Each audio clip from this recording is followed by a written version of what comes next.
Alhamdulillah kita berada di musalla tapi lantai paling bawah. Calonnya aslinya lantai 2 dan 3 atau memang ini sudah ditetapkan. Semoga pembangunan ini Allah berikan kemudahan dan segera paripurna insyaallah. Alhamdulillah kita bertemu dalam keadaan sehat walafiat, lalu keadaan Islam, iman, ihsan, keadaan istiqamah insyaallah dalam hijrah, meninggalkan doktrin-doktrin kesesatan, penyimpangan masa lalu, sesuai dengan doa kita, Allahumma ngkulna, ya Allah pindahkan kami, bukan mangkulkan kami, pindahkan kami minadh dhalalati ilal hidayah, dari kesesatan menuju hidayah, wa minal bid'ati ilas sunnah, pindahkan kami ya Allah dari bid'ah menuju sunnah, wa minasyirki ila tauhid, pindahkan kami ya Allah, hijrahkan kami dari kesyirikan menuju tauhid. Inilah nikmat-nikmat besar yang diberikan oleh Allah, dianugerahkan oleh Allah kepada kita. Minas syaqawah ila sa'adah, dari celaka menuju keberuntungan. Saudara-saudara, khususnya saya lihat ada beberapa dari teman hijrah dari mana? Dari mana hijrahnya? Dari darat turun ke laut. Dari lautan kegelapan, kesesatan menuju daratan hidayah insyaallah. Banyak hal yang harus kita kenang untuk disyukuri. Rasulullah sallallahu alaihi wasallam setelah sholat subuh biasanya beliau masih duduk sampai waktu duha. Kata para sahabat, kami menunggu waktu duha bersama Rasulullah, kami punya kebiasaan cerita-cerita masa lalu, masa jahiliyah, agar kita bisa mensyukuri nikmat. Jadi kalau ingin hijrah kita manis, diingat masa lalunya. Lalu nikmat apa yang diberikan kepada kita oleh Allah. Karena itulah Rasulullah diingatkan oleh Allah supaya mensyukuri nikmat. Apa peringatannya?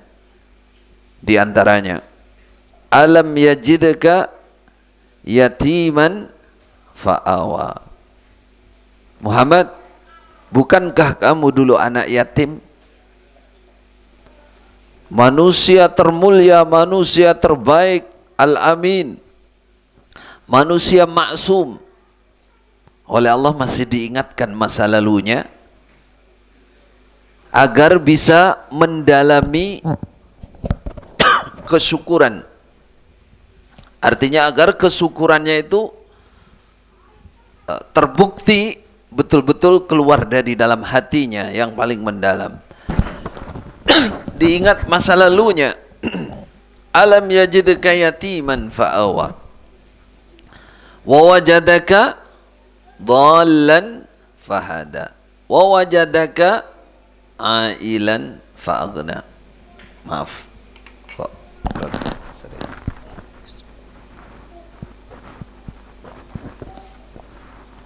Coba perhatikan ayat-ayat ini. 3 ayat ini. Ini adalah kenikmatan yang paling menyentuh, paling dirasa oleh manusia. Muhammad, dulu kamu anak yatim, nggak ada yang memperhatikan kamu. Kamu ditinggal banyak orang. Bahkan ketika mau disusui saja, cari ibu susuan nggak ada yang mau. Wanita-wanita dari desa yang datang ke Mekah, tidak ada yang mau. Satu orang yang mau, namanya Halimah As-Sa'diyah.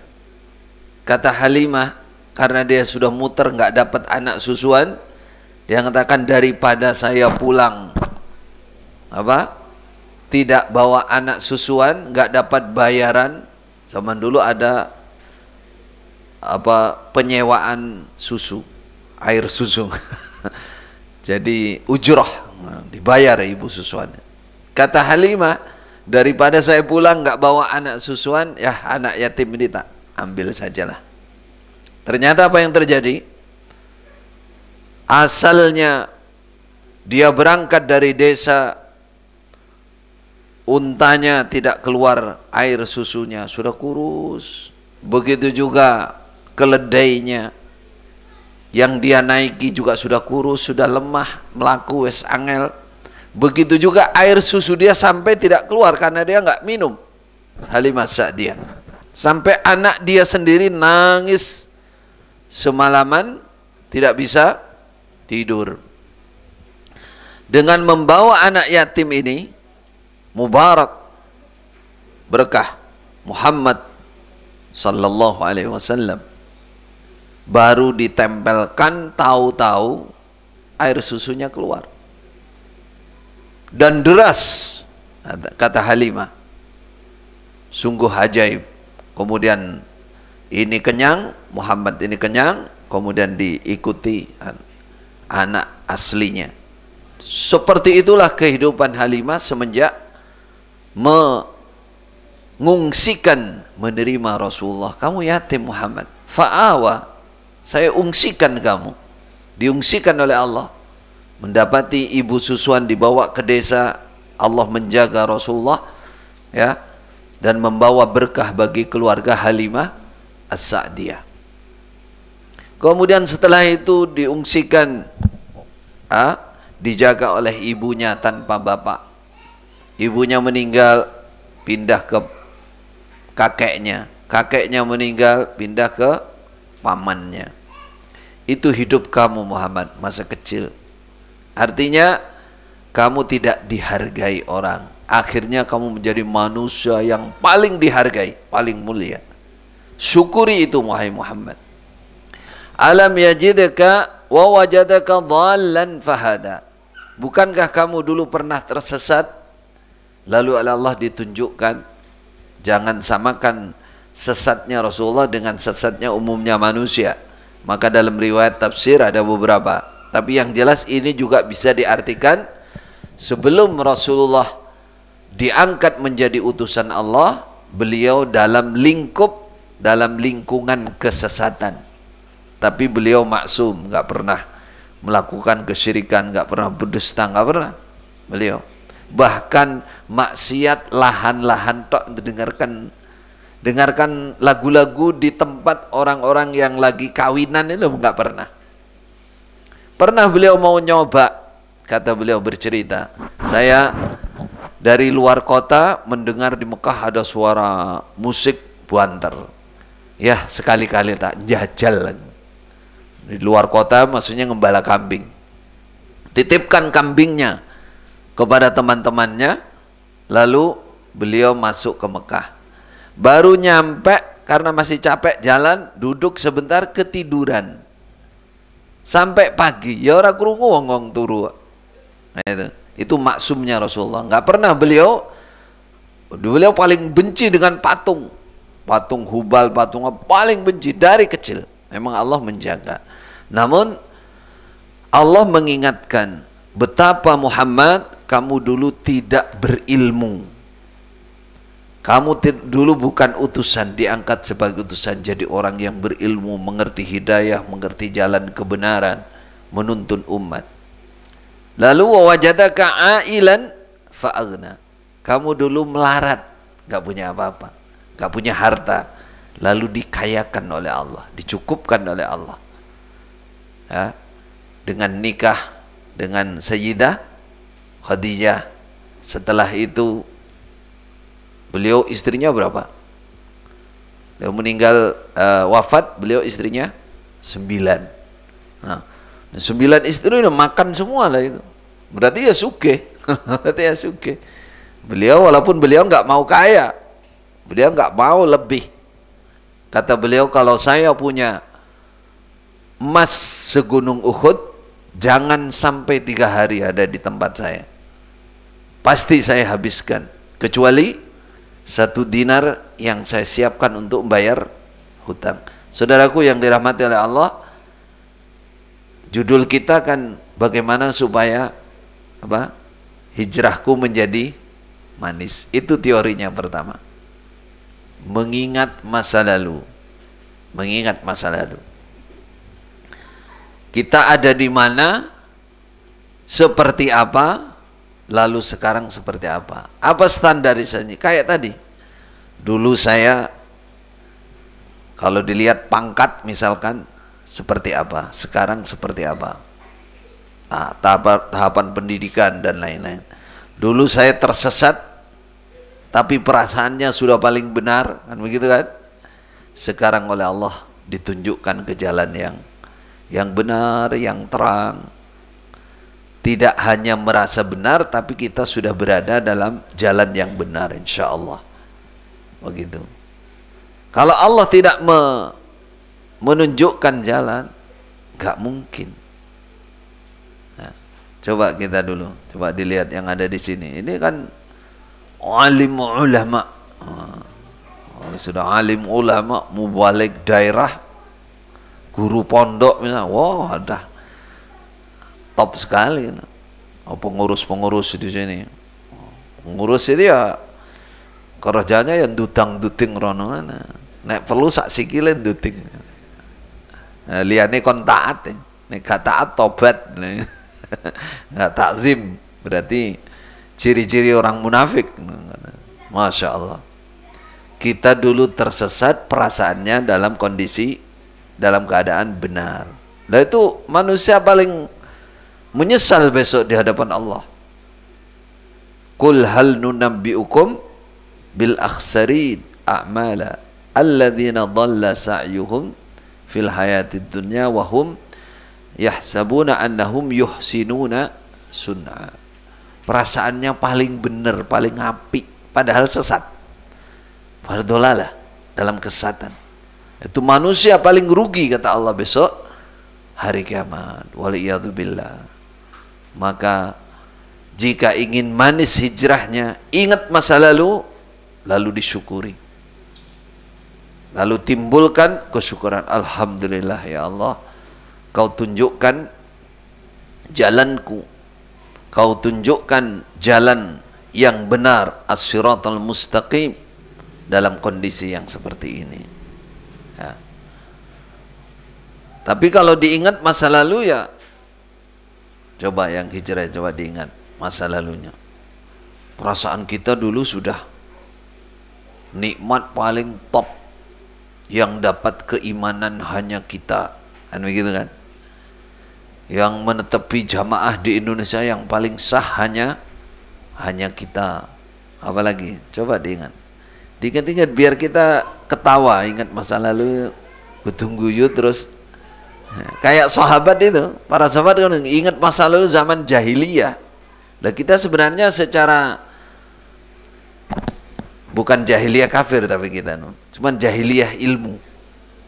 Jahil kita. Kutungguyu ya rasanya nek diingat. Ingat sekarang lo ya perasaane wis nak maca taraktu fikum amrain lan tadil, ora ono liyane wis kene tok sing bener. Padahal memahami bab akidah kita nggak ngerti sama sekali. Jangankan benernya akidahnya saja nggak paham kita apa itu akidah. Nah itu, Masya Allah, dengan petunjuk dari Allah kita dimudahkan. Jadi biasakan seperti itu. Ingat masa lalunya, ingat perubahannya, lalu disyukuri.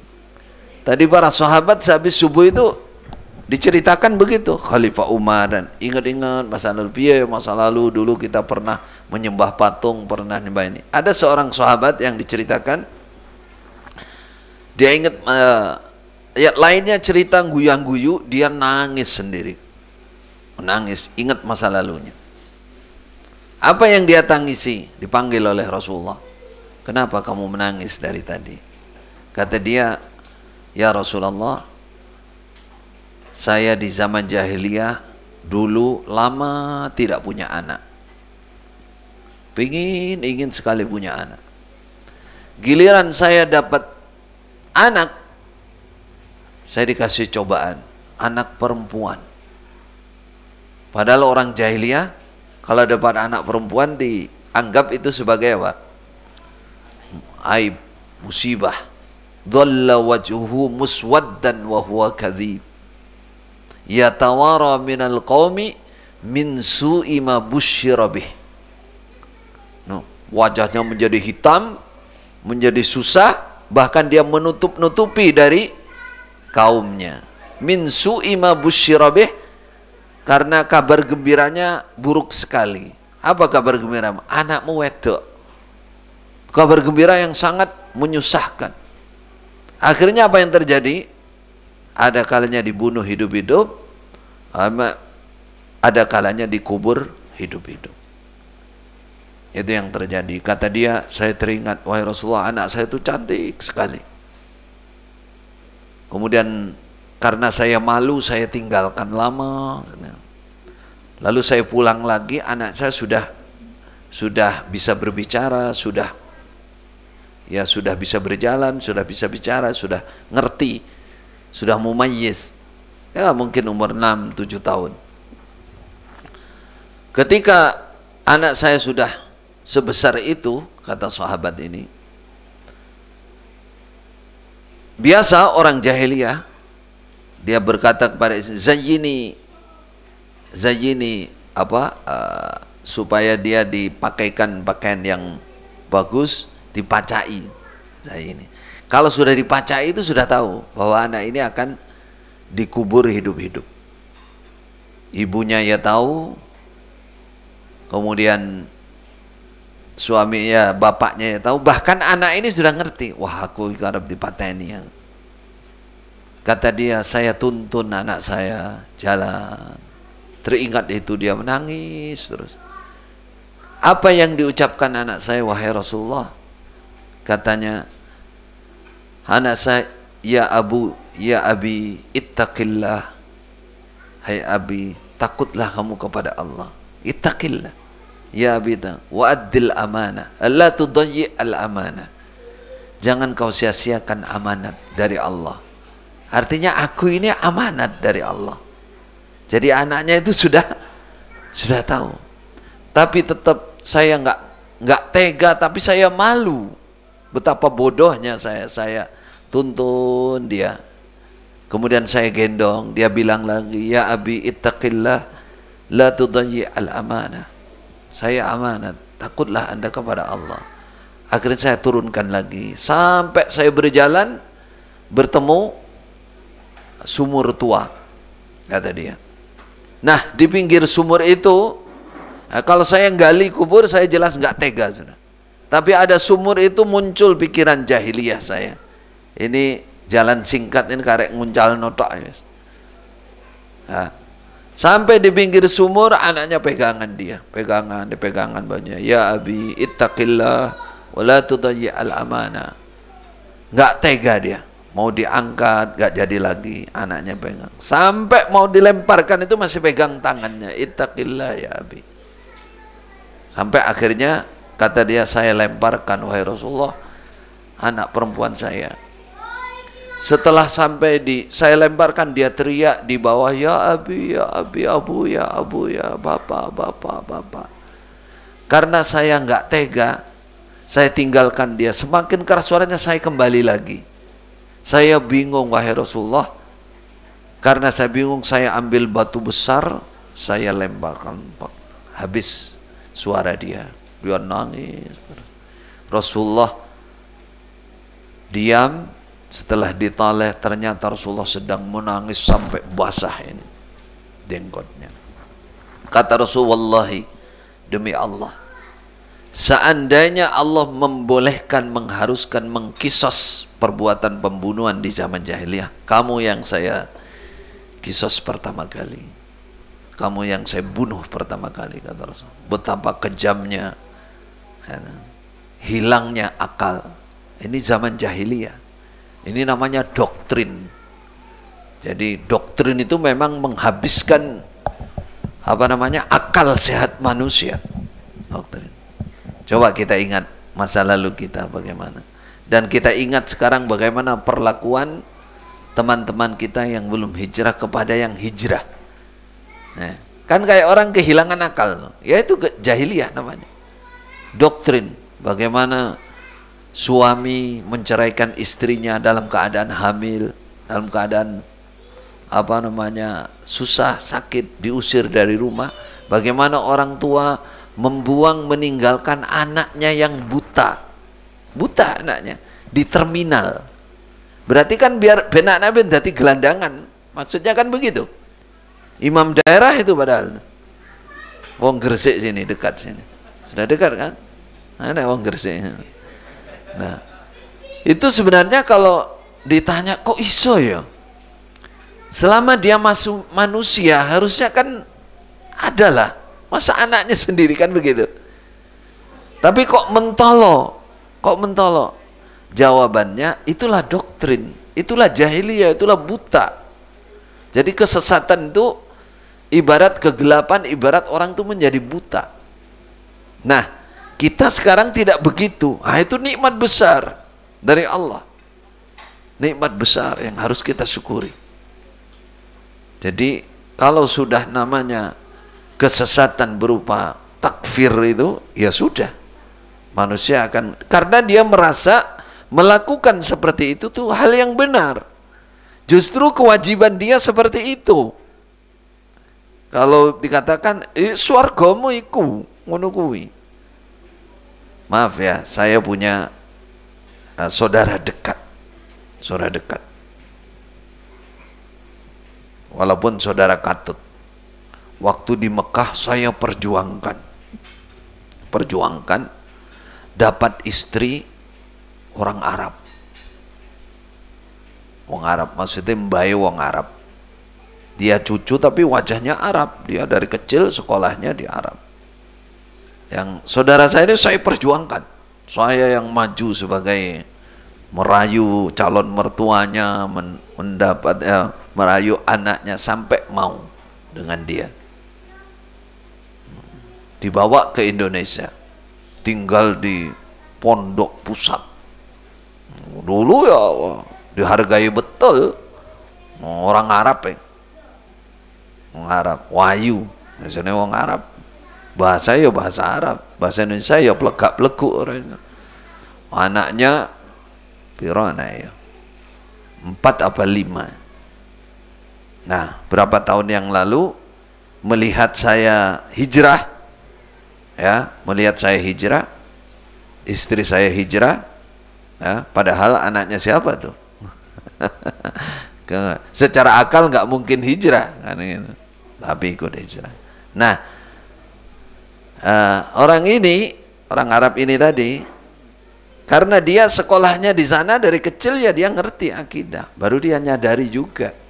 Nah, dia mengucapkan sesuatu yang sudah dianggap tidak paham jamaah. Akhirnya apa? Suaminya ini diperintah langsung oleh Bapak Imam untuk menceraikan istrinya. Akhirnya nikah lagi. Nah, setelah diceraikan, ya seperti biasa, ya diceraikan, ya pasti diterlantarkan. Pasti diterlantarkan. Ya kita sekali waktu membantu, tapi diterlantarkan. Termasuk hak-haknya tidak diberikan. Hak-haknya tidak diberikan. Sampai sekarang masih digantung. Digantung itu ada, dibiarkan terlantar. Itu. Apa yang saya maksud di sini? Nah, itu dia. Kita di masa lalu. Seandainya kita masih di sana dan masih belum dibuka hatinya oleh Allah, pasti melakukan seperti itu juga. Yakin apa enggak? Ini saya hanya mengingatkan yang hijrah-hijrah ini supaya Anda merasa manis merasa manis meninggalkan golongan ini, merasa nikmatnya besar, nikmatnya besar. Nah, itu nikmat besar dibukakan jalan oleh Allah. Inilah hidayah. Tadi katakan minal bid'ati minad dhalalati ilal hidayah wa minal bid'ati ilas sunnah wa minas syirki ilat tauhid wa minas syaqawati ilas sa'adah, dari celaka menuju keberuntungan. Nah, setelah kita ingat, mari kita biasakan bersyukur. Alhamdulillah ya Allah, apapun yang terjadi, cobaan yang menimpa saya setelah hijrah, tidak ada apa-apanya daripada saya berada di golongan yang sesat menyesatkan. Jadi kalau ingin manis, jangan dikenang sesuatu yang menggoda hati. Sing kepenak ojo dikenang. Yang dikenang itu kesesatannya. Seandainya saya nggak ditunjukkan oleh Allah. Nek dikenang kepenake, kadang-kadang kita bisa balik itu, kangen.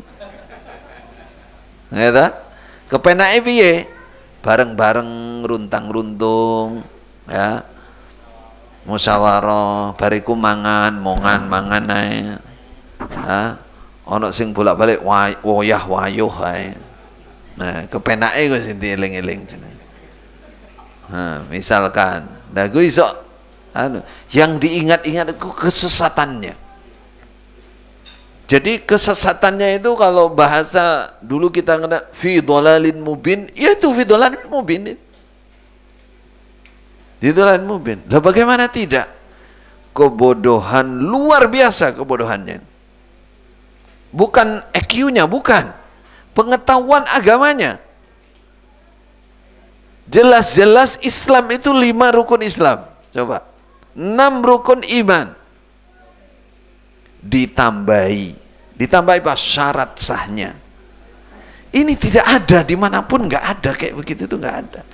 Lafadz hadisnya ya juga tidak ada yang menerangkan seperti itu. Penjelasan para ulama ahli hadis, ahli tafsir, kemudian fuqaha, nggak ada penjelasan begitu itu. Bahwa syarat sahnya Islam itu harus punya imam terus berbaiat baru sah Islamnya. Nggak ada, sama sekali nggak ada. Kalau mereka bilang ada, berarti bohong atau salah mengartikan. Atau sakar pedi, walaupun ngomong mangkule, mangkule itu dari sisi satu itu dulu, itu sudah kebodohan luar biasa. Jahil murakkab namanya. Bagaimana kita dulu jahlun murakkab, kebodohan luar biasa, perasaannya paling pintar. Piye nek Allah nggak buka jalan itu. Satu itu. Kedua, kesesatan yang jauh sekali. Bagaimana mengkafirkan sesama muslim. Aliran yang pertama muncul dalam sejarah yang tersesat, Khawarij. Benih-benihnya itu sudah ada sejak zaman Rasulullah. Manusia gundul itu yang datang ke depan Rasulullah, "I'dil ya Muhammad." Hei, adillah wahai Muhammad. Kata Rasulullah kepada Rasulullah. Ketika Rasulullah membagi, dianggap tidak sama. Kata Rasulullah, kalau kamu menganggap aku tidak adil, siapa yang lebih adil daripada saya? Lalu dia pergi.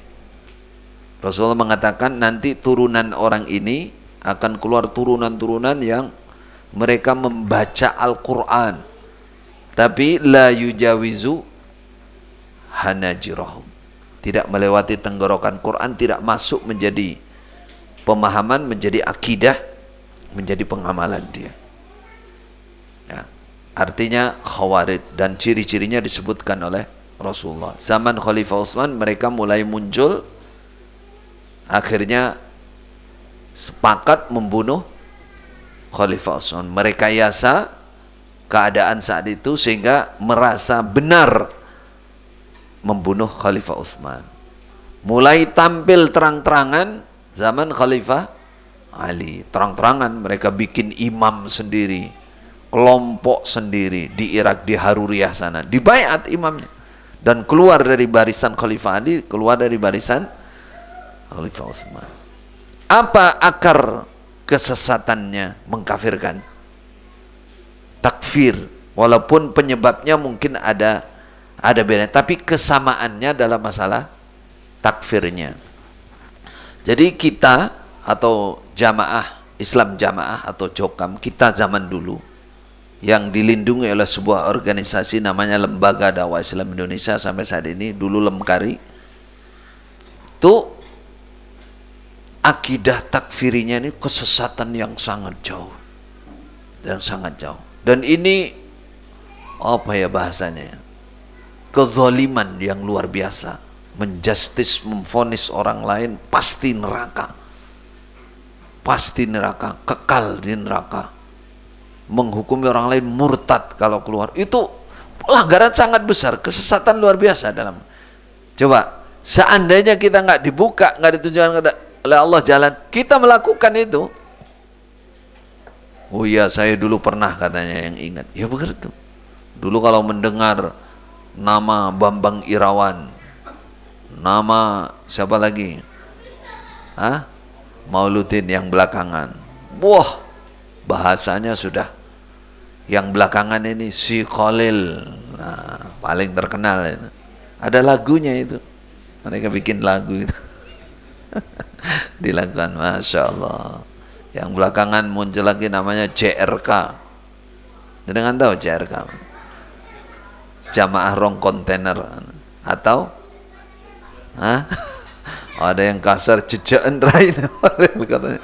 Masya Allah, itu ponakan saya loh yang bilang gitu, ponakan Katut, ponakan istri saya gitu. Kowe gak roh tau artinya JRK, jejaan rain Khalil. Padahal dulu itu Masya Allah, istilahnya udah dengan kita ya berguru ya baik semuanya balik oleh Allah. Jadi pemikiran takfir itu luar biasa. Seandainya kita nggak dibuka jalan, ya kita melakukan itu. Nah, maka kita menjadi teringat itu, terus bersyukur, Alhamdulillah ya Allah ya Rabb. Itu. Ya. Itu yang pertama, mengingat masa lalu lalu mensyukuri. Berikutnya saudara, yang kedua, tingkatkan tauhid, sempurnakan tauhid kita. Dulu ini maaf ya, banyak yang bukan hijrawan ya, banyak juga ya. Kalau banyak ya dihayati saja apa yang soalnya judulnya kadung hijrah bagian semua supaya manis ini. Ambil hikmah saja. Tingkatkan, sempurnakan tauhid. Kenapa? Dulu kita tidak mengenal itu. Tauhid itu adalah bagian dari akidah yang harus dipelajari, harus yakini, dan ini kewajiban teratas dalam akidah. Dalam 6 rukun iman, nomor 1 apa? Iman kepada Allah. Bagian dari iman kepada Allah ada penekanan di situ tauhid. Tauhid itu adalah hubungan manusia dengan Robnya, ilaqahnya. Jadi kalau bahasa tauhid mau dibahasakan secara umum ya, kita melihat alamatnya, tandanya. Tauhid itu kedekatan kita dengan Allah. Kalau lihat alamatnya, dan ini harus kita perhatikan betul, terutama teman-teman yang hijrah. Dulu kita nggak diajarkan dekat dengan Allah. Sekarang betul-betul dipelajari, dilatih dirinya. Sujud yang lama, ya Allah ya Rabb. Baca misalkan apa namanya, Sayyidul Istighfar yang sudah hafal dulu, baca di waktu sujud. Allahumma anta Rabbi, la ilaha illa anta khalaqtani. Pahami maknanya pelan, nangis kepada Allah. Tauhid itu, keikhlasan, kedekatan kita dilatih. Berzikir, duduk yang konsentrasi zikir, subhanallah wa bihamdih, subhanallahil azim. Lihat al-kaun, inna fi khalqis samawati wal ardh wa ikhtilafil laili wan nahar. Ya, lihat ayat-ayat Allah, lihat kejadian-kejadian, renungkan dan dekatkan hati dengan Allah. Nih, kalau ingin manis hijrahnya harus itu. Harus diutamakan dan jangan ditawar-tawar lagi. Saya harus menyempurnakan tauhid saya, keikhlasan saya, kedekatan saya dengan Allah. Soalnya perjalanan kita yang hijrah ini terutama, ini sudah ada di ujung, saudara. Saya katakan, jangan mundur lagi ke belakang lagi. Di ujung itu kita sudah dekat dengan kebenaran, dekat dengan Allah. Jangan jauh lagi. Tauhid nomor 1.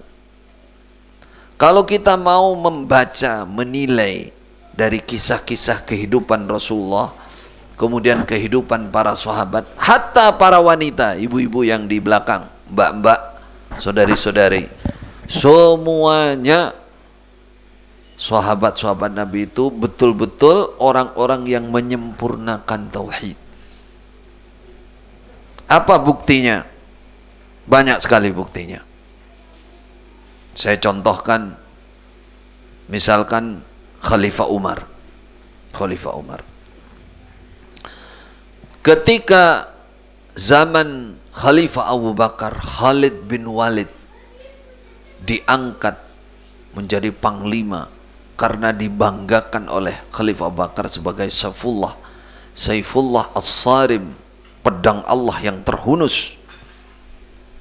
Dijadikanlah panglima, berjuang keluar negara, menang di mana-mana, pertempuran sampai dikirim ke Damaskus. Mana Damaskus? Syria sekarang. Alhamdulillah.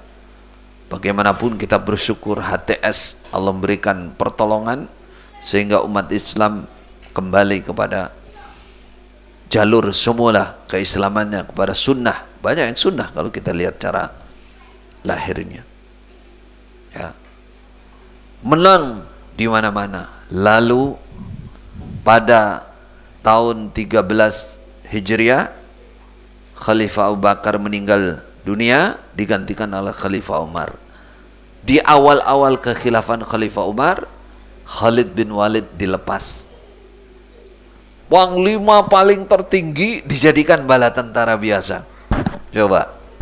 Padahal menang di mana-mana, dan pada saat itu sudah dipasrai untuk penyerangan ke Irak. Dan kemenangan sudah di depan mata, datanglah suratnya Khalifah Umar melepas Khalid bin Walid. Cerita singkat saja hubungannya dengan tauhid. Mau kita buktikan bahwa para sahabat mendahulukan, menjaga betul tauhid itu. Ketika dia bertemu Khalifah Umar, kata Khalid bin Walid, "Lima azaltani ya Amirul Mukminin." Kenapa Anda melepas saya, Amirul Mukminin? Bukan karena marah karena dihilangkan pangkatnya, bukan. Hanya ingin tahu kenapa saya dilepas. Apa penyebabnya? Kalau saya ada salah, apa kesalahan saya? Sehingga bisa memperbaiki kesalahannya. Bukan karena minta pangkat lagi, enggak. Khalid bin Walid orang jaga dirinya. Apa jawaban Khalifah Umar? Wallahi inni uhibbuka. Demi Allah aku sayang kamu. Itu masih family itu. Masih mungkin misanan apa minduan gitu. Di antara itulah. Masih family betul. Khalid bin Walid dengan Khalifah Umar. Nanya lagi, lima azaltani ya Amirul Mukminin. Kenapa kau lepas saya? Khalifah Umar menjawab, wallahi inni uhibbuka. Demi Allah aku cinta kamu, aku sayang kamu. Artinya tidak ada kemarahan, tidak ada rasa iri atau apa, enggak ada sama sekali. Sampai 3 kali, lima azaltani ya Amirul Mukminin. Wallahi inni uhibbuka. Tapi di jawaban yang ketiga ini Khalifah Umar menjelaskan alasannya. Wallahi ma azaltuka illa makhafata ayyaftatinan nasu bika. Demi Allah, saya lepas kamu karena saya khawatir manusia terfitnah akidahnya, tauhidnya, gara-gara kamu. Dari mana maksudnya? Nanti karena kemenangan selalu ada di tangan kamu, kamu yang selalu menangkan pertempuran, di mana-mana kamu menang, nanti orang akan mengatakan tidak ada kemenangan kecuali di tangan Khalid bin Walid. Wa man nasru illa min indillah. Bahwa pertolongan itu dari sisi Allah. Itu tauhidnya. Tauhidnya itu tidak ada pertolongan apapun kecuali di tangan Allah. Manusia hanya sebagai sebab saja. Sebab kemenangan. Nah, yang membuat sebab ini, yang mengidini itu adalah Allah. Berarti semua ada di tangan Allah. Digantikan dengan siapa? Abi Ubaidah Ibnul Jarrah, aminu hadhil ummah, manusia yang terpercaya, paling terpercaya di umat ini, kata Rasulullah. Digantikan dengan orang yang terbaik juga. Apa yang terjadi setelah itu? Apakah umat Islam, pasukan Islam kalah? Enggak, menang, terus menang. Pegang Abi Ubaidah yang menang. Yang ingin kita ambil di sini, Khalifah Umar melihat kemenangan di mana-mana. Berarti jasanya luar biasa. Harus dihargai, bahasa sekarang. Harus dihormati. Harus diagungkan. Ya. Dan masih family. Masih family juga. Kok mentolo, tega, melepas, dijadikan bala tentara biasa. Jadi cara ukuran itu berarti ada marah besar, ada kesalahan besar, ada sesuatu yang besar. Ternyata kesalahan tidak, marah tidak, ternyata ada sesuatu yang besar. Apa yang besar itu? Himayatul akidah, himayatul tauhid, menjaga ketahuan. Pertanyaannya atau kesimpulannya, berarti Khalifah Umar mementingkan tauhid apa tidak? Tauhid. Hanya itu alasannya, khawatir manusia kehilangan keyakinan bahwa ya, pertolongan itu hanya dari Allah Subhanahu wa ta'ala. Itu. Coba kalau dibayangkan sekarang, kan nggak kebayang kita merkonjogo ikut tok sampai mengorbankan hal yang besar. Berarti ini lebih besar, gitu loh. Lebih besar. Karena tauhid, akidah itu yang ada di dalam hati. Coba lihat kesehariannya para sahabat. Ini beberapa saya ceritakan. Misalkan Ummu Salamah. Ummu Salamah itu janda bekas istrinya Abu Salamah. Abu Salamah itu saudara susuan Rasulullah. Perjuangan dalam Islam luar biasa. Masuk Islam masih di awal. Kemudian hijrah ke Habasyah. Lalu balik ke Mekah. Lalu hijrah ke Madinah. Perjuangannya berat. Ummu Salamah itu ditahan, tidak boleh pergi dari Mekah. Dia setiap sore ke pinggiran Mekah nangis, teriak-teriak, ingin menyusul suaminya ke Madinah. Itu berbulan-bulan ditahan oleh keluarganya, diancam, sampai akhirnya dilepaskan. Hijrah ke Madinah. Sampai di Madinah, tidak lama bertemu suaminya, suaminya mati, meninggal. Apa yang terjadi setelah itu? Rasulullah welas kasihan, melamar Ummu Salamah. Yang mau kita ambil di sini ada sedikit sentilan atau cerita kecil, tapi ini memberikan gambaran bahwa wanita-wanita saat itu, Raiman, itu tauhid yang dijaga. Ketika Rasulullah melamar Ummu Salamah, kata Ummu Salamah apa? Wahai Rasulullah, innali auladan katsirah. Aku punya anak banyak. Khasyitu an urabbiyahum astagil bihim wa uqassir haqqaka an uwaddi haqqahum uqassir haqqaka. Kalau sampai saya ngurusi anak yang banyak itu, akhirnya saya nggak mengerjakan hak panjenengan, kurang. Khasyitu alla yu'dziranillah. Nih yang di tauhidnya nih. Aku takut Allah nggak memberikan uzur kepada saya kalau sampai saya nggak menjalankan kewajiban kepadamu karena sibuk ngurusi anak. Coba ibu-ibu ini dihayati dulu, maksud saya. Ini kelihatannya hal kecil, tapi ini tauhid. Ini pertanda orang itu takut sama Allah. Hanya Allah yang ada di benaknya. Di benaknya. Kalau saya ngurusi engkau terus, wahai Nabi, menjalankan kewajiban saya, hak engkau saya sempurnakan, nanti saya dhayya'tu auladi, saya menyia-nyiakan. Ini saya juga takut sama Allah, ini amanat dari Allah. Yang mau kita ambil di sini bagaimana Ummu Salamah, ya, yang dipikirkan takut dimurka Allah kalau tidak menjalankan kewajiban. Itu dia tauhid. Itu makna dari tauhid. Jadi yang ada di benaknya itu Allah, bukan. Sebenarnya kalau nikah dengan Rasulullah ya sudah menikah dengan manusia termulia, wah itu sudah anugerah luar biasa. Tapi konsentrasinya apa? Allah. Takut sama Allah. Kalau saya nggak ngerjakan aja, saya takut, saya nggak bisa alasan, nggak punya alasan apapun di sana. Ini tauhid namanya. Coba diperbandingkan dengan kondisi saat ini. Adakah wanita yang sampai memikirkan sekecil-kecilnya masalah keluarga dan dia takut kepada Allah kalau tidak menjalankan? Maka jawabannya kemungkinan sedikit yang sampai ke sini. Nah, ini tauhid. Ini yang saya maksud, ayo kita sempurnakan tauhid kita. Penuhi hati kita dengan Allah. Takut kepada Allah, berharap kepada Allah, takut jika melanggar perintah Allah. Kapan saya bisa istighfar kepada Allah? Kapan saya bisa bertobat kepada Allah? Itu yang saya maksud.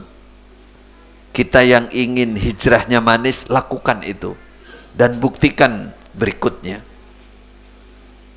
Dalilnya begitu, pengalaman para ulama seperti itu. Manusia yang lemah ini di depan Anda juga berusaha seperti itu dan merasakan manfaatnya, manisnya hijrah. Karena itu tadi, berusaha dekat dengan Allah. Orang mendekat kepada Allah, saudaraku, tidak perlu ilmu banyak. Perhatikan kalimat saya. Perlunya itu kedekatan dengan Allah, mendekat, belajar, sujud yang lama, rukuk yang benar, baca yang benar, bacaan itu, lalu dialogkan dengan Allah. Subhana rabbiyal azim, subhana rabbiyal azim. Ya Allah, maha suci engkau, engkau maha agung, maha suci, suci, bersih dari segala, engkau yang maha agung. Ucapkan itu, puji Allah, sehingga nanti kita mendapatkan keistimewaan di dalam hati ini, kekuatan batin, ketenangan, kecerahan. Jangankan mikir kalau mikir hijrah, wah manis sekali jadinya. Kalau kita hati kita sudah dipenuhi dengan yang namanya tauhid ini, keikhlasan yang luar biasa. Itu. Dan pertolongan Allah ada di situ juga, saudara.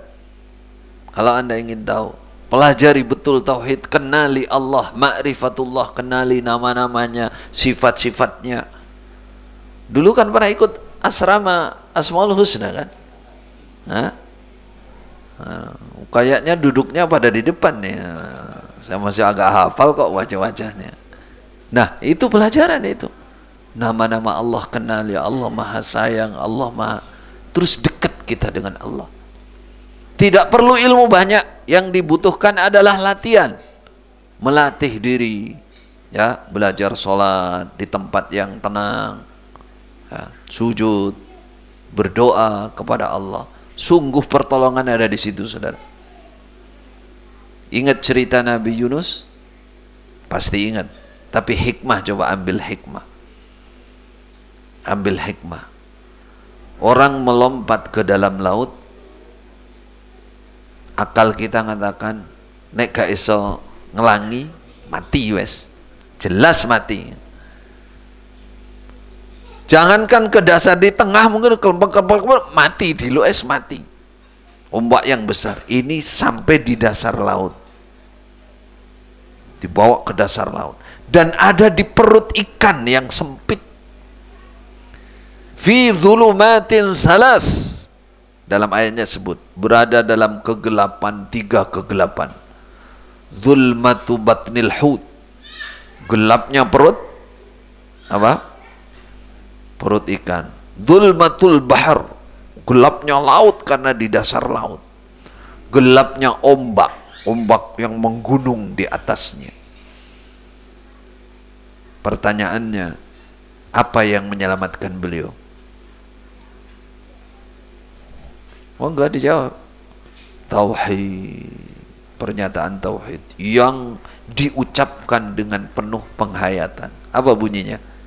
La ilaha illa anta subhanak inni kuntu minadh dhalimin. Kalau dibaca hafal kita, mau baca 1000 berapa cepat. Tapi yang penting bukan itu. Yang penting penghayatan tauhidnya itu. La ilaha illa anta subhanak inni kuntu minadh dhalimin. Ya Allah, tidak ada yang berhak disembah, diibadahi kecuali Engkau ya Allah. Ibadah saya selama ini saya masih itu bayangannya begitu. Kalau orang menyatakan la ilaha illallah, la ilaha illallah, ya Allah kurangnya banyak saya, ikhlasnya kurang, jumlah ibadahnya juga banyak, malam sering ketiduran, sholat subuh ketinggalan, sholat sujud rukuk hanya penculit-penculit, khusyuk enggak punya, hanya sedikit, banyak kekurangan. Itu ada di la ilaha illallah lah. La ilaha illallah. Orang mengucapkan itu kalau tahu betul maknanya, merasa banyak kekurangan, merasa itu sudah menangis, saudara. Hati itu sudah dekat dengan Allah, muraqabah namanya. Anta budallah ka'annaka tara, fa in lam takun tara fa innahu yaraka.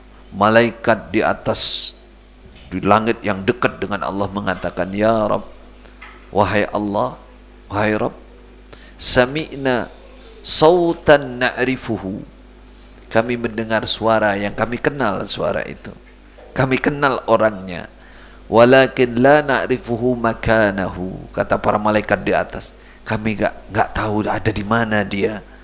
Suara sayup-sayup, la ilaha illa anta subhana, kami kenal ini suaranya Yunus, kami enggak pangling dengan suaranya, tapi ini suara jauh, kami enggak tahu dia ada di mana. Yang la ya'lamu illallah. Malaikat pun kalau enggak dikasih tahu, bukan kok ngerti, enggak ngerti. Artinya malaikat juga ikut terenyuh kasihan. Apa yang terjadi setelah itu? Diselamatkan Allah di luar dugaan. Dalam masa dalam ibadah 40 hari kan, 40 hari 40 malam. Masih hidup itu, berzikir sampai mendengar zikir-zikirnya ikan-ikan, kata Imam Ibnu Katsir dalam ikan-ikan di laut, dia berzikir bersama ikan. Dikeluarkan, dimuntahkan oleh ikan itu semua atas kehendak Allah Subhanahu wa taala. Kesimpulannya, hikmahnya, ternyata tauhid itu penyelamat dari segala bentuk bahaya, bahkan bahaya yang sudah secara akal nggak mungkin manusia selamat, nggak mungkin, udah mati, jelas mati. Dengan la ilaha illallah, itu tauhid, maknanya tauhid. Salah satu syekh kami cerita, saya masih ingat sampai sekarang. Ada cerita, Allahu a'lam dari mana rujukannya, tapi ini kita ambil hikmah saja. Ambil hikmah saja. Ada 2 orang buta setiap hari duduk di jalan di luar istana, di jalan lewatnya ratu, istrinya raja. Ya. Di jalan istrinya raja. Ketika istri raja lewat, otomatis mereka orang buta, orang miskin, fakir, minta maksudnya. Ingin mendapatkan apa? Hadiah atau pemberian dari istri raja. Ketika melewati orang buta satu, dia berdoa, Allahumma, ya Allah, urzuqni bifadli zaujatil malik. Ya Allah, berilah aku rezeki dengan kemurahan hati siapa? Istri raja. Nah, bifadli zaujatil malik. Karena doanya seperti itu, istri raja itu bilang kepada pembantunya, kasih dia, itu riwayat, dikasih ayam yang sudah dipanggang, ayam matang, kemudian di dalamnya diletakkan uang 10 dinar. 10 dinar itu berarti 40 gram emas. Wakah itu. Mana itu? Dah, kasihkan ke yang benar. Ketika melewati orang buta satunya di sebelahnya, dia berdoa, Allahumma rzuqni bifadlika. Bukan bifadli zaujatil, bifadlika ya Rabb. Berilah saya rezeki karena kemurahan engkau ya Allah, kefadalan engkau ya Allah. Kata istri raja, wah ini kok orang ngelem aku ini. Biasanya cobaannya orang pangkat, orang banyak harta kan begitu. Kalau direndahkan dia nggak suka. Ya kayak ono, tapi dikasih 2 dirham. 2 dirham itu 1 dinar itu 10 dirham. Berarti itu 1/5-nya 2 dirham, 1 dinar. Dengan 10 dinar tadi. Jauh kan? 100 kali lipatnya. Kasih 2 dirham. Terus besoknya istri raja lewat lagi. Yang sini yang buta ini tadi, Allahumma rzuqni bifadli zaujatil malik. Kasih lagi ayam dan 10 dinar di dalamnya. Yang ini, Allahumma rzuqni min fadlika ya Rabb. Kasih lagi, paling banyak 2 dirham, kadang 1 dirham. Mungkin kadang nggak dikasih. Nah, dalam cerita itu kasih 2 dirham. Seperti itu sampai 10 hari. Sampai 10 hari. Ketika hari ke-11 istri raja ini lewat, masih doanya seperti itu. Allahumma rzuqni, yang buta ini, bifadli zaujatil malik. Ya Allah, kasih rezeki. Sebab keutamaannya kemurahan hati istri raja. Istri raja marah saat itu. Marah besar. Kata dia, kamu ini manusia nggak ngerti nggak berterima kasih. Berapa dinar kamu 10 hari ini? 100 dinar aku ngasih kamu 10 hari. Sik kurang. Cara jane wis turah iku 10 dinar 400 gram emas. 400 juta sekarang. Sik kurang awakmu iki. Rakus tenan kowe. Tamak tenan, marah istri raja. Kata yang buta ini ketakutan. Oh, maaf, maaf. Baginda, kok baginda? Bagindi. Katanya maaf, maaf, maaf. Dari mana Anda ngasih saya 100 dinar 10 hari? Loh, di dalam ayam itu 10 dinar tiap hari saya kasih. Kata dia, wah saya nggak ngerti. Terus kamu kemanakan ayammu setiap saya kasih itu? Kata dia, saya jual ke teman saya ini 2 dirham. Nah, dijual ke temannya tiap hari, kasih 2 dirham, bawa pulang. Nanti kasih lagi, jual lagi. Dia ngejar pingin dapat uang, dapat 2 dirham dia. Jadi 10 hari 20 dirham. Dari mana 100 dirham kata? Saya kasih ayam, di dalamnya itu ada dinarnya. Nah, apa yang hikmah yang kita ambil di sini?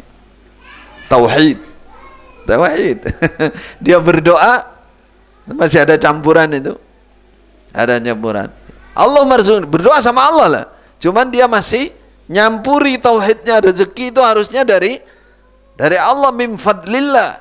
Wabtaghu min fadlillah, kan begitu? Fa idza qudiyatis shalah fantashiru fil ardi wabtaghu min fadlillah. Fadlillah, rezeki itu min fadlillah, bukan min fadli zaujatil malik, bukan. Itu tauhid. Itu contoh tauhid yang ada di benaknya itu Allah.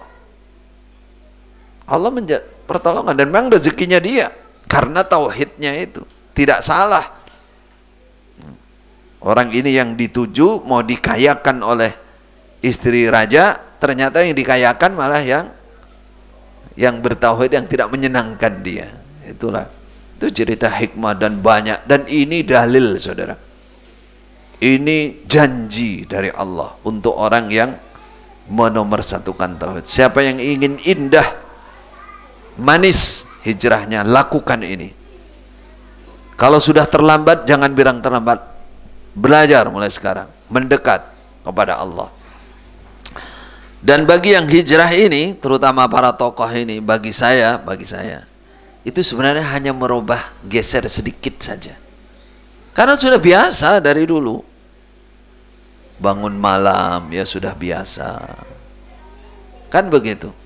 Iktikaf, biasa. Sudah biasa berdoa sampai ketok ketek. Saking oleh teman-teman berdoa itu habis sholat lama itu. Kalau sampai ada lamcing, apa lamcing? Salam pelencing dulu setelah salaf agak dikenal oleh Jokam. Wah, kayak terpengaruh salapi gitu. Nek sampai lamcing itu hanya sebentar terus pergi. Salam pelencing itu masa habis salam nggak lama terus ngaleh. Terpengaruh hari iki kaya. Artinya itu sudah biasa doa lama itu. Sampai ada pengurus pusat sesepuh pondok. Nah, doa kalau setiap habis sholat tuh doanya mesti angkat tangan lama. Sampai ininya kelihatan. Sampai syekh kami dari Masjidil Haram yang gumun. Gumun itu apa? Wajib jiddan. Tanya buat saya, itu sopo itu? Bar sholat itu kayak istisqa aja terus. Dikira saya njaluk udan ya. Kan memang dalilnya yang angkat sampai gini kan untuk minta. Wah, ini sopo itu? Mantep benar. Yang diambil oleh syekhnya bukan ya mau negur bid'ahnya juga. Itu kan bid'ah itu berapa? Seperti itu angkat tangan sampai tinggi-tinggi setelah sholat. Mana ada, Rasulullah nggak pernah. Kan begitu. Cuman yang diambil itu betapa orang ini sungguh-sungguh sekali. Nah, jawaban saya saat itu ya saya menjawab tengah-tengah gitu. Karena saya juga masih menjaga di dalam sana. Ini saya di Indonesia itu orang-orang seperti ini kalau dihalangi dibilang habis sholat dia nggak usah doa, nanti dia nggak akan doa di mana-mana. Karena waktunya hanya itu. Nah, kenyataannya kan gitu sebagian. Nek sampai bar salat kok ojo suwi-suwi nek ndonga. Bariku wis lahan tok isine keluyur ora tau ndonga. Saya jawabnya hanya seperti itu. Tapi ya kita terangkan ya, memang ini belum bisa terima saya. Imamnya yang ada di sini. Mereka saya sudah kenal, kita kenalkan ini imamnya. Imamnya ini dirubah belum mau, saya bilang. Jadi dia mintanya malah belakangan dia minta dituliskan dalil-dalil, suruh nyampaikan di daerahan. Saya lagi yang disuruh. Suruh nyusun dalil-dalil angkat tangan setelah doa tentang angkat tangan, terus suruh bacakan daerahan, suruh mandeske nek ngono kuwi oleh bar salat. Saya waduh piye kengin. Terus akhirnya saya kayak Nabi Ibrahim itu, inni sakim. Jadi mendekati daerahan itu waktunya bikin teks saya ini gak teko aku, gak datang aku, enggak entah habis itu. Tapi tetap itu dijalanin ini. Enggak tahu siapa yang nyusun setelah itu. Itu kenangan masalah tauhid, saudara, tauhid yang ingin manis hijrahnya tauhid. Pelajari betul, jaga kedekatannya dengan Allah Subhanahu wa ta'ala. Jangan jauh lagi. Kita nggak punya alasan di sisi Allah untuk menjauh dari Allah, nggak punya alasan. Kenapa? Karena hatta hamba Allah yang paling fujur sekalipun, israf dalam melakukan dosa, masih dipanggil abdi itu oleh Allah. Artinya masih ditunggu mendekatnya kepada Allah Subhanahu wa ta'ala. Qul ya ibadiyalladzina asrafu ala anfusihim apa? La taqnatu min rahmatillah. Janganlah kalian putus. Ya ibadi, hai hamba-hambaku. Nah, masih aku hamba. Maksudnya diharapkan kembali oleh Allah. Alladzina asrafu, orang yang asraf. Asraf itu kalau air itu lober, pelanggarannya wis gak kehitung. Ibaratnya begitu, maksiatnya sudah luar biasa. Asrafu ala anfusihim. La taqnatu min rahmatillah. Kamu jangan pernah putus asa dari rahmat Allah, kasih sayang Allah kepada semua hambanya. Ini khitab apa? Dialah Allah dengan hamba yang paling buruk. Dibilang jangan putus asa. Innallaha yaghfiru dzunuba jami'a. Sungguh Allah mengampuni segala bentuk dosa malam yugharghir, selagi manusia belum sekarat, masih dibuka pintu atas kesyirikan. Innallaha yaghfiru dzunuba jami'a. Yang mau kita ambil di sini, saya katakan tadi, seburuk-buruknya hamba Allah masih oleh Allah diberi peluang itu, dibuka. Ya abdi ta'al. Ibaratnya begitu. Kalau kita belum sampai ke level itu, alhamdulillah, insya Allah kita nggak sampai ke tingkat yang paling buruk. Tidak pantaskah, tidak senangkah, tidak terketukkah hati kita untuk mendekat kepada Allah? Yang paling buruk aja suruh mendekat kok. Nah, maka itu salah satu teorinya, salah satu pemicu atau penyemangat dalam hati untuk dekat kepada Allah. Ketika kita misalkan bersujud, berdoa, awali ya Rabbi zalamtu nafsi dzulman katsira. Ya Allah, saya telah banyak berbuat dosa. Atau doanya malaikat itu, ada malaikat itu diciptakan oleh Allah, kata Rasulullah, attat as-sama, langit semua ini, riwayatnya ada 7 langit, ada langit dunia, sampai merintih, kriak-kriak, karena ada malaikat. Tidak tertinggal tempat sejengkal kecuali di situ ada malaikat berdiri, telapak kakinya berdiri, bertasbih kepada Allah, atau ruku atau sujud kepada Allah. Seperti itu sampai hari kiamat. Apa salah satu yang mereka ucapkan besok ketika hari kiamat? Padahal tidak ada hari pembalasan. Malaikat itu tidak ada yaumul jaza, nggak ada hari balasan surga, nggak ada. Mereka hanya diciptakan untuk menghamba ibadah, menjalankan perintah Allah. Ada riwayatnya di dalam Ibnu Katsir, salah satu riwayatnya, besok hari kiamat malaikat itu masih mengatakan, ma abadnaka haqqa ibadatik. Ya Allah, aku belum beribadah sebenar-benarnya beribadah menghamba kepadamu. Dah kalau malaikat yang terus setiap hari nggak leren-leren itu, layas amun, la yafturun, nggak pernah futur malaikat. La yafturun, la yasmun, nggak pernah bosan. Tugasnya itu ya tasbih terus. Yang suruh tawaf ya tawaf terus sambil bertasbih. Ya, yusabbihuna bihamdi rabbihim wa yastaghfirun lilladzina amanu. Bagaimana kita? Kalau malaikat yang tiap hari sesaat gak pernah putus zikir terus kepada Allah, masih mengucapkan, ya Allah, kami belum seberapa ibadah kami, belum cukup, belum sebanding, belum sempurna. Nah, gimana kita? Bagaimana kita tidak menangis di sisi Allah ketika kita sujud? Ya Allah, ma abadnaka, ma sajadnaka haqqa sujudik. Kami belum bisa sujud kepadamu dengan sebenar-benarnya sujud kepadamu. Ma raka'tuka haqqa ruku'ik. Dan semua kami masih lemah. Kadang-kadang kita perlu merenung, ya Allah, misalkan ya, saya sudah umur sekian, ibadah saya masih seperti apa?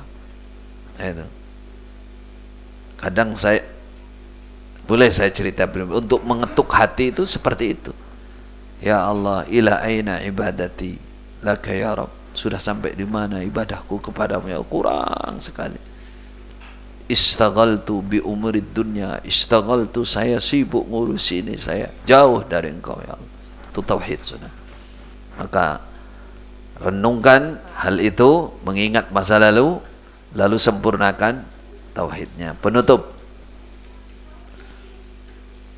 Ketiga, saya hanya menyebutkan 3 karena ini yang saya jalani sendiri supaya manis betul hijrahnya. Bersaudaralah dengan semua orang iman. Innamal mu'minuna ikhwah. Bersaudara itu yang saya maksud, dulu kita hanya membatasi di kelompok kita.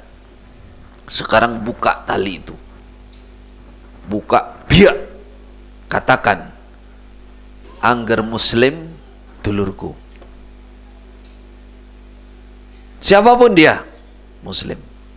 Tapi kalau dia lebih mulazamah, lebih mulazim, lebih iltizam kepada sunnah, ini saudara dekat saya, lebih dekat lagi, menjadi teman dekat, saudara dekat. Tuh. Tapi Islam Muslim semua saudaraku. Buka hati seperti itu dulu untuk mengobati supaya lebih banyak temannya, lebih banyak saudaranya, lebih jembar hati ini. Ya. Seperti itu. Jangan masih seperti dulu. Harus ketemu yang sama-sama hijrah dong. Saya semenjak keluar langsung saya melanglang buana. Oh, melanglang buana. Maksudnya yus pokoknya ya ketemu ustadz, mohon maaf ya, dari sunnah, ya dari Muhammadiyah, dari Ali Rishad, bahkan dari NU. Hati saya dari NU, hati saya buka. Iki dulurku ini. Biyen aku ngafirno, biyen aku ngarani iki. Ya bukan, itu saya buka dulu. Adapun kedekatan berkelompok, nah itu tetap kita milih. Tapi yang paling penting untuk teman hijrah itu hilangkan, bersihkan itu tali pengikat hanya bersaudara dengan sekelompok orang. Buka hati. Nah, kalau sudah bersaudara, banyak temannya. Kita baik sama orang, pasti orang baik sama kita. Pasti itu. Jangankan orang yang memang baik, orang yang nggak baik dengan kita, kalau kita baik terus kepada dia, akhirnya dia baik kepada kita. Nah, kalau di mana-mana banyak orang baik dengan kita, kita nggak risau. Nah, nggak risau, udah tenang saja. Wah, koncone dulure. Nah, itu yang perlu dipraktekkan.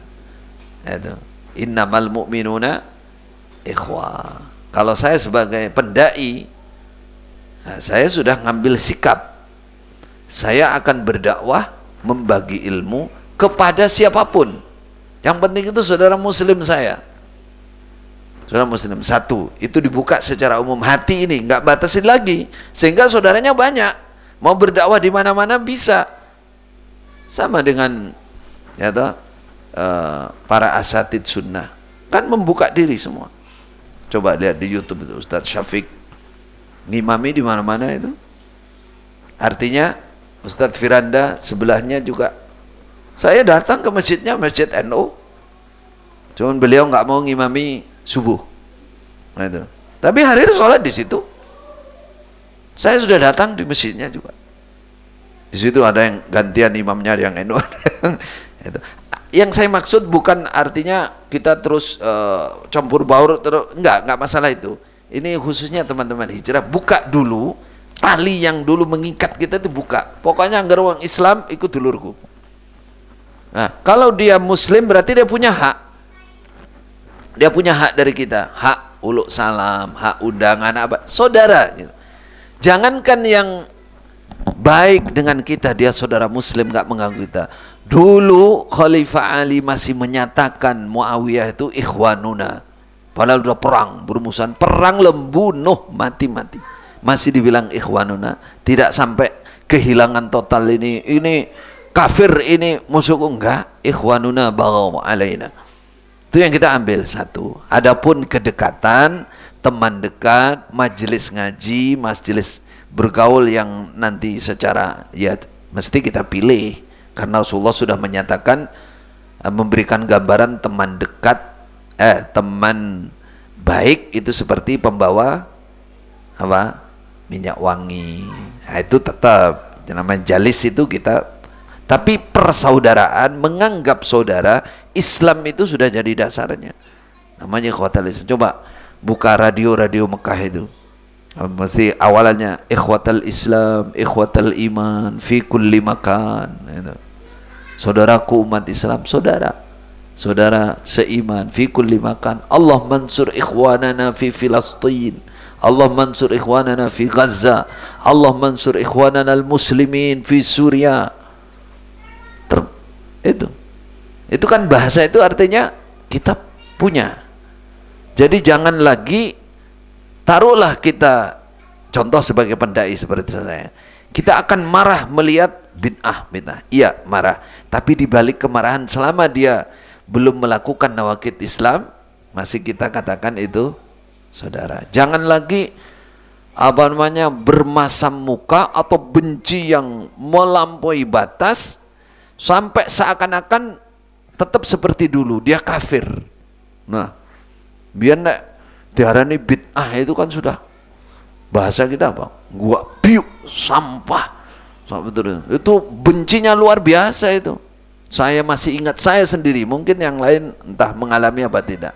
Mau nginjek masjid, nyoba itu sikil rasanya nggak bisa. Pasti mengatakan masjid apa itu wis. Oke wong sholli nawaitu. Hatinya pokoknya ya, kita juga tetap dengan masalah bid'ah kita tegas, tetap kita nggak. Tapi jangan sampai putus kayak dulu, seakan itu bukan saudara, padahal dia muslim. Pelaku, ini saya kasih gambaran, pelaku kemaksiatan minum arak tapi dia muslim. Nah, misalkan ya ada tetangga kita, wah iki, tapi dia sholat, dia muslim. Penggawean itu ngombe terus sampai di depan kita, kadang-kadang ganggu kita, misalkan ya, itu kan bencinya luar biasa toh kita. Coba sekarang bikin gambaran, ada orang di zaman Rasulullah, dia minum terus, bolak-balik kecekel di gopui karo sahabat, sampai akhirnya karena bolak-balik dipukuli, berarti minum terus dia, ngarak terus, mabuk terus. Muawiyah nggak kuat, dipisui kan memang. Nah, cara Surabaya napa? Ya iku kaya ngono. Saking marahnya, apa kata Rasulullah? La tasubbu. Jangan kamu cela dia. Innahu yuhibbullah wa rasulah. Loh, siapa yang ngerti hati orang? Kalau Rasulullah itu dari Allah wahyu, dia cinta loh, hatinya dia cinta Allah Rasul. Loh, padahal itu belarah ini. Melarang. Nah, itulah jadikan gambaran bagi saudara-saudara yang hijrah khususnya. Ya, walaupun kita lihat lingkungan kita, tapi dia muslim masih sholat. Tetap dalam hati kita katakan seburuk apapun dia masih saudara saya. Nah, ini yang saya maksud agar Anda manis dalam berhijrah. Tok koncone akeh, dulure akeh, saudaranya masjid yang wakeh ning ndi. Apalagi yang jana. Kalau merasa sempit, sedih itu kan karena merasa sedikit. Aduh, rantai konco aku, rantai masjid aku.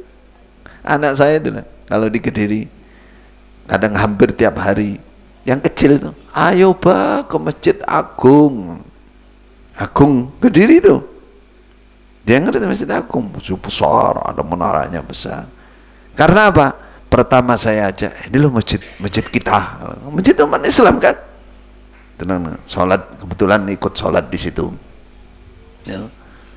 Bahkan saya akan dijatah ngimami di situ entah kapan. Itu artinya yang saya maksud supaya hati kita itu tidak sempit, Oke, dulure banyak saudaranya, sehingga berbuah manis. Bergaulah, berikan hak-hak saudara muslim, banyak teman, banyak saudara, insya Allah khair. Tadi mengingat masa lalu, mensyukuri, tingkatkan tauhid kita kepada Allah, sempurnakan. Lalu jangan eksklusif, jangan tersembunyi lagi, bebaskan hati, bergaul ya, tetap pada batasan-batasan tertentu, tapi maksudnya supaya alamnya, pandangan kita itu luas, sudah tidak cupet lagi, pandangan kita itu luas. Mau ada masjid yang paling bagus langsung belok mampir. Allah, wah wapi. Masjidnya siapa? Masjidnya kui. Ya masjid orang Islam senang, ikut senang. Ada orang duduk assalamualaikum. Saudara Muslim.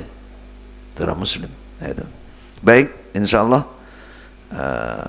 kita cukupkan pertemuan ini, mudah-mudahan menambah semangat bagi kita untuk selalu istiqamah dalam kebaikan insyaallah. Barakallahu fikum. Maaf jika ada kurang dan lebihnya. Wassalamualaikum warahmatullahi wabarakatuh. Ada yang mau sudah jam berapa ini?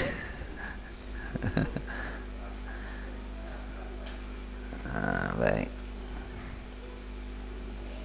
Setengah. Ada pertanyaan? Baik, nggak apa-apa. Santai saja. Hukum orang tua yang sudah hijrah membiarkan anaknya menikah dengan orang Islam jamaah.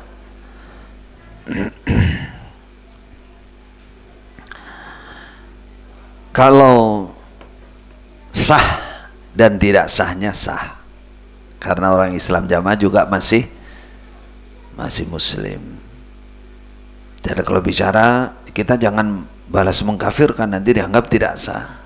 Selama syarat-syarat rukun-rukun nikahnya dijalankan, ya, itu tetap sah. Bahkan dinikahkan oleh orang tuanya sendiri yang masih jamaah, ya sah karena memang dia walinya. Misalkan yang perempuan dari, atau dinikahkan oleh siapa? Bapak imam pusat langsung. Tapi kan itu ada taukil, ada mewakilkan kan? Ya tetap kita anggap sah karena Muslim.